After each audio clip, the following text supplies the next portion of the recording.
قبر میں مومن کا بے خوف ہونا اور اس کے سامنے جنت پیش ہونا۔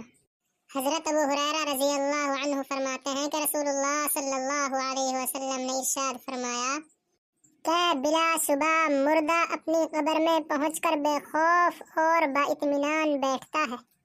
پھر اس سے سوال کیا جاتا ہے کہ تو دنیا میں کس دین میں تھا؟ وہ جواب دیتا ہے کہ میں اسلام میں تھا۔ پھر اس سے سوال ہوتا ہے کہ تیرے عقیدے میں کون ہے جو تمہاری طرف بھیجے گئے؟ وہ جواب دیتا ہے کہ وہ محمد صلی اللہ علیہ وسلم ہیں جو ہمارے پاس اللہ کے پاس سے کھلے کھلے معجزے لے کر آئے۔ سو ہم نے ان کی تصدیق کی۔ پھر اس سے پوچھا جاتا ہے کہ کیا تو نے اللہ کو دیکھا ہے؟ وہ جواب دیتا ہے کہ دنیا میں کوئی آدمی اللہ کو نہیں دیکھ سکتا، پھر میں کیسے دیکھ لیتا؟ پھر اس کے سامنے دوزخ کی طرف ایک روشن دان کھولا جاتا ہے جس کے ذریعہ وہ دوزخ کو دیکھتا ہے کہ آگ کے انگارے آپس میں ایک دوسرے کو کھا جاتے ہیں۔ جب وہ دوزخ کا منظر دیکھ لیتا ہے تو اس سے کہتے ہیں کہ دیکھ اللہ نے تجھے کس مصیبت سے بچایا۔ پھر اس کے سامنے جنت کی طرف ایک روشن دان کھولا جاتا ہے جس کے ذریعے وہ جنت کی رونق اور جنت کی دوسری چیزیں دیکھ لیتا ہے۔ پھر اس سے کہا جاتا ہے کہ یہ جنت تیرا ٹھکانہ ہے، تو یقین ہی پر زندہ رہا اور یقین ہی پر تجھ کو موت آئی اور یقین ہی پر تو قیامت کے روز قبر سے اٹھے گا انشاءاللہ۔ پھر فرمایا کہ نافرمان آدمی خوف زدہ اور گھبرایا ہوا اپنی قبر میں بیٹھ جاتا ہے۔ اس سے سوال ہوتا ہے کہ تو دنیا میں کس دین میں تھا؟ وہ جواب دیتا ہے کہ مجھے پتہ نہیں۔ پھر اس سے حضور نبی کریم صلی اللہ علیہ وسلم کے متعلق سوال ہوتا ہے کہ یہ تیرے عقیدے میں یہ کون ہے؟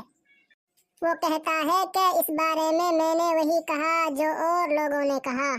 پھر اس کے سامنے جنت کی طرف ایک روشن دان کھولا جاتا ہے جس کے ذریعے وہ اس کی رونق اور اس کے اندر کی دوسری چیزیں دیکھ لیتا ہے۔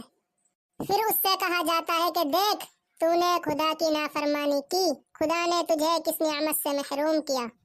پھر اس کے سامنے دوزخ کی طرف ایک روشن دان کھولا جاتا ہے جس کے ذریعہ وہ دوزخ کو دیکھ لیتا ہے کہ آگ کے انگارے ایک دوسرے کو کھائے جاتے ہیں۔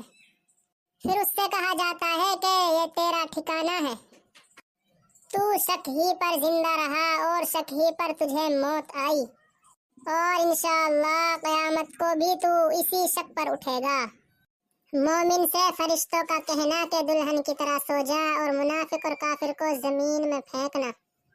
حضرت ابو ہریرہ رضی اللہ عنہ فرماتے ہیں کہ رسول اللہ صلی اللہ علیہ وسلم نے ارشاد فرمایا کہ جب میت کو قبر میں رکھ دیا جاتا ہے تو اس کے پاس دو فرشتے آتے ہیں جن کا رنگ سیاہ اور آنکھیں نیلی ہوتی ہیں، جن میں سے ایک کو منکر اور دوسرے کو نکیر کہا جاتا ہے۔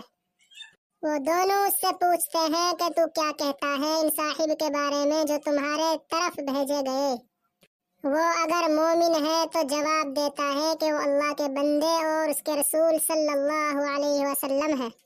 میں گواہی دیتا ہوں کہ اللہ کے سوا کوئی معبود نہیں اور بلا شبہ محمد صلی اللہ علیہ وسلم اللہ کے بندے اور اس کے رسول ہے۔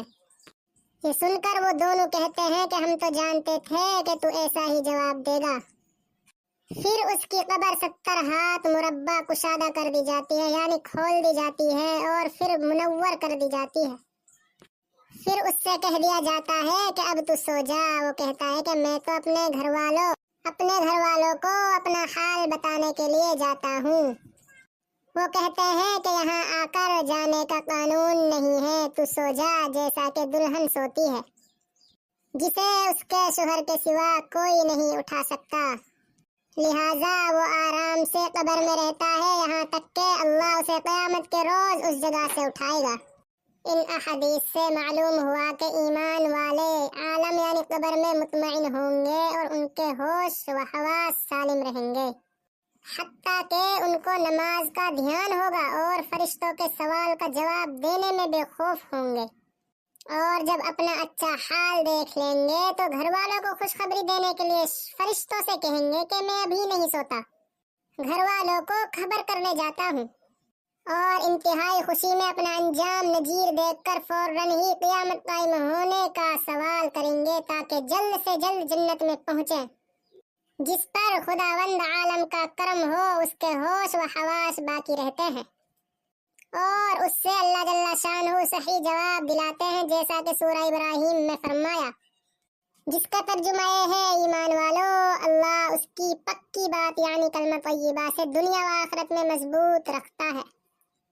حضرت عمر رضی اللہ عنہ سے رسول اللہ صلی اللہ علیہ وسلم نے فرمایا کہ عمر رضی اللہ عنہ، اس وقت تمہارا کیا حال ہوگا جب کہ لوگ تم کو قبر میں رکھ کر اور مٹی ڈال کر چلے آئیں گے، پھر تمہارے پاس قبر کے مطمئن امتحان لینے والے آئیں گے جن کی آواز سخت گرج کی طرح ہوگی یعنی بجلی کی آواز کی طرح ہوگی، اور جن کی آنکھیں نظر اچک لینے والی بجلی کی طرح ہوں گی، سو وہ تم کو ہلا ڈالیں گے اور تم سے حاکمانہ گفتگو کریں گے یعنی بات چیت کریں گے کہ بتاؤ اس وقت تمہارا کیا حال ہوگا۔ حضرت عمر رضی اللہ عنہ نے عرض کیا، پوچھا، یا رسول اللہ، کیا اس وقت ہماری عقل ہمارے ساتھ ہوگی؟ آپ نے ارشاد فرمایا، ہاں، اسی طرح تمہاری عقلیں تمہارے پاس ہوں گی جیسی آج ہے۔ یہ سن کر حضرت عمر رضی اللہ عنہ نے عرض کیا کہ بس تو میں نپٹ لوں گا۔